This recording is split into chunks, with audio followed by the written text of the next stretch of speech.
Praise the lord. దేవుడు మిమ్మను దీవించుగాక.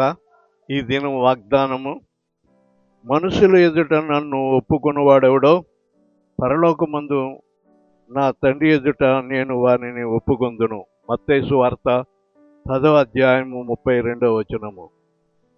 దేవుని విషయంలో ప్రభువుని మనము జనుల మధ్యలో ఒప్పుకొనినప్పుడు దేవుడు పరలోకములో మనలను ఒప్పుకుంటానని వాగ్దానం చేస్తున్నాడు.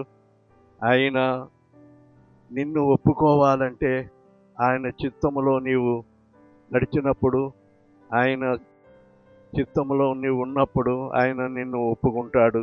దేవుడి వాగ్దానము నీ వినికిడిలో ఆశీర్వదించుగాక. ఆమేన్.